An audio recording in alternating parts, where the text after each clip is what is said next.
নমস্কাৰ সকলোকে পুনৰবাৰ অন্য এটা ভিডিঅ'লৈ স্বাগতম জনাইছো তোমালকৰ যিসকলে এই বৰ্ষৰ এইচএছ ফাইনেল এক্সামিনেশ্যন দিবা তোমালকৰ বাবে আজিৰ এইটো ভিডিঅ'ত তোমালকৰ জিওগ্ৰাফি কিতাপখনৰ 3 আৰু 5 মাৰ্কছৰ 5টা 100% কমন লং কোৱেশ্চন আনসাৰ বিষয়ে আলোচনা কৰিম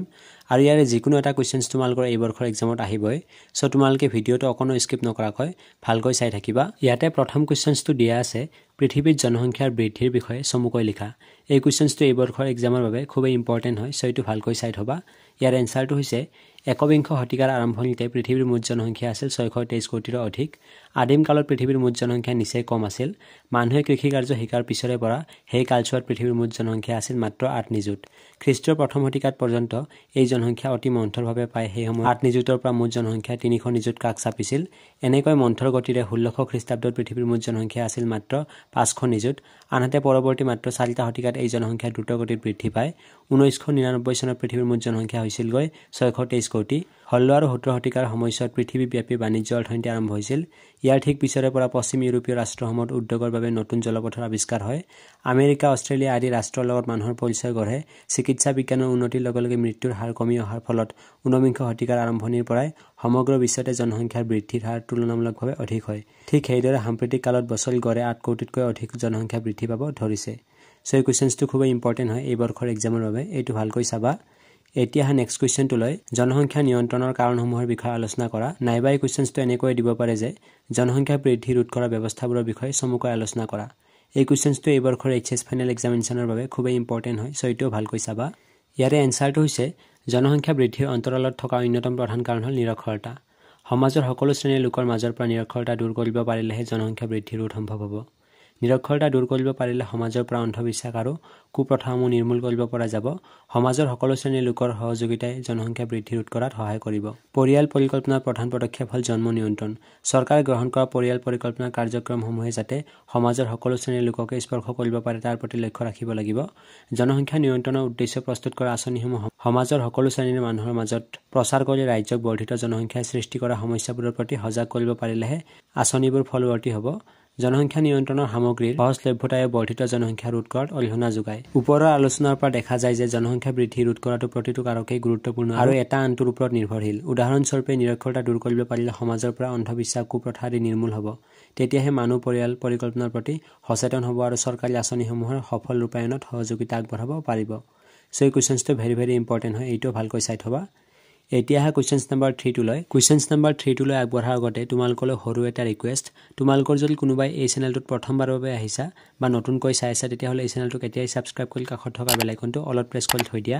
কিয়নো 2024 বৰ্ষৰ এইচএছ ফাইনেল এক্সামৰ বাবে মই সকলো সাবজেক্টৰে ফ্ৰীতে প্ৰিপাৰেচন কৰাইছো এইটো চেনেলৰ যোগেদি আৰু কেইদিনমান পিছত মই সকলো সাবজেক্টৰ মডেল কোৱেশ্চনছ পেপাৰসমূহ দিম এইটো চেনেলত সো তোমালকে চেনেলটো নিশ্চয় সাবস্ক্ৰাইব কৰি লবা খুবই হেল্পফুল হ'ব এখন দেশৰ মানুহ কিদৰে এজন আনজনৰ পৃথক কাৰণ দৰ্শোৱা নাইবা এই কোৱেশ্চনছটো এনেকৈ সুধিব পাৰে যে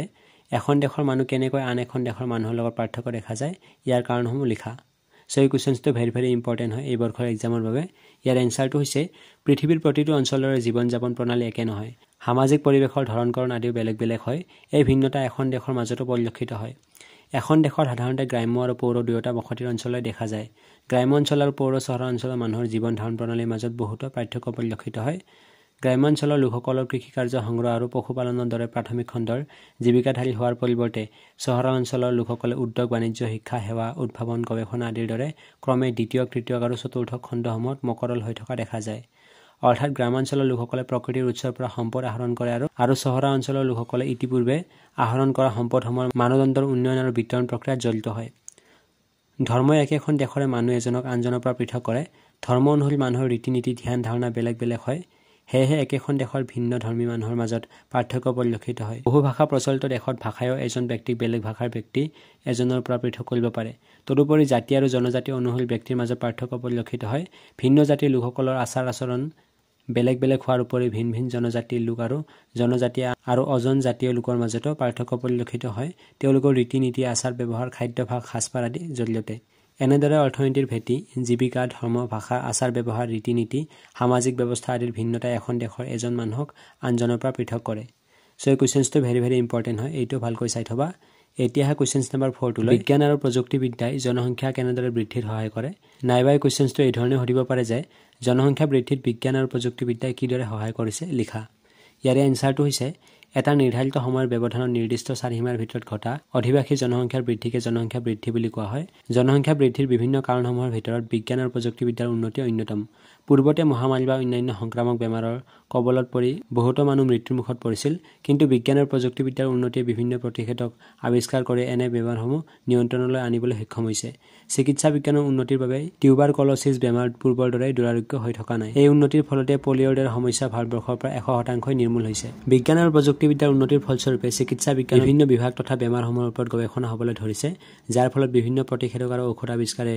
ৰোগীক আৰোগ্য কৰাত সহায় কৰিছে। সেইদৰে শল্য চিকিৎসাৰ অস্ত্ৰোপচাৰৰ জৰিয়তে ৰোগীক মৃত্যুমুখী বৰাগীক সুচল জীৱন যাপন কৰাত সহায় কৰে। তাৰোপৰি চিকিৎসা বিজ্ঞানৰ উন্নতিয়ে নাৰী আৰু পুৰুষৰ সন্তান জন্ম দিব নোৱাৰা অক্ষমতা দূৰ কৰি সন্তান জন্ম দিয়াত সহায় কৰিছে।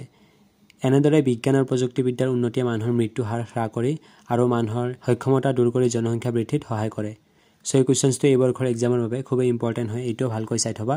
এতিয়া কুৱেশ্যন নম্বৰ 5 লৈ বয়স লিংগ পিৰামিডৰ তাৎপৰ্য ব্যাখ্যা কৰা। নাইবা এই কুৱেশ্যনটো এই ধৰণে সুধিব পাৰে যে বয়স লিংগ পিৰামিড কি? ইয়াৰ এনসাৰটো হৈছে জনসংখ্যাৰ বয়স আৰু লিংগানুপাতিক সংৰচনা উপস্থাপনা কৰা ৰঞ্জক চিত্ৰক বয়স লিংগ পিৰামিড বুলি কোৱা হয়। এনে এটা জনসংখ্যা পিৰামিডৰ সহায়ত জনসমষ্টি এটাৰ ভালেমান জৈৱিক আৰু আৰ্থ সাংস্কৃতিক চৰিত্ৰ বিচাৰি পোৱা যায়। এনে একোটা পিৰামিডৰ বাওঁফালে পুৰুষ আৰু সোঁফালে নাৰীৰ জনসংখ্যাৰ বয়সৰ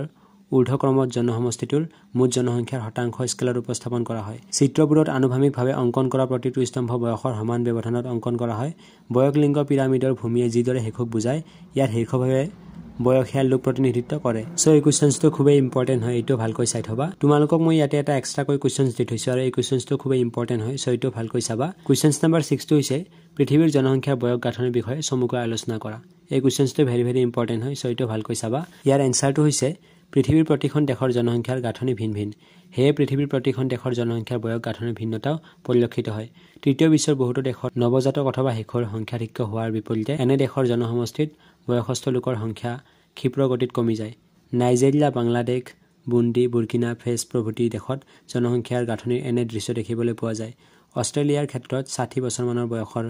অনুবৰ্ধ লোকসকলৰ মাজত বিভিন্ন বয়সৰ মানুহৰ সংখ্যা প্ৰায় সমান অৱস্থাত পোৱা যায়, অৰ্থাৎ কেইবাটাও দশকলৈ জনসংখ্যা হ্ৰাস বৃদ্ধি নহয়। ইটালী, স্পেইন, ডেনমাৰ্ক প্ৰভৃতি দেশৰ জনসংখ্যা গাঁথনি অনুৰূপ হয়।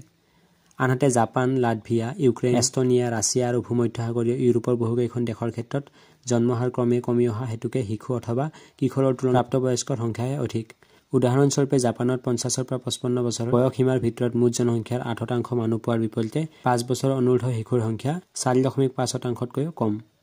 সো এই কুৱেশ্যনটো ভেৰি ইম্পৰ্টেণ্ট আছিল, এইটো ভালকৈ চাই থবা। আৰু আজিৰ এইটো ভিডিঅ'ত মই যিমানবিলাক লং কুৱেশ্যন এনসাৰ আলোচনা কৰিছোঁ, ইয়াৰে যিকোনো এটা কুৱেশ্যন তোমালোকৰ এই বৰ্ষৰ এক্সামত আহিবই। সো তোমালোকে এটা কুৱেশ্যন এনসাৰ মিছ নকৰিবা, গোটেইবিলাক ভালকৈ চাবা। আৰু ভিডিঅ'টো চাই যদি ভাল পালা তেতিয়াহ'লে তোমালোকৰ বন্ধুবৰ্গলৈ ভিডিঅ'টো শ্বেয়াৰ কৰি দিয়া। তেতিয়ালৈকে থেংক ইউ ছ' মাছ। জয় অসম, বন্দে মাতৰম।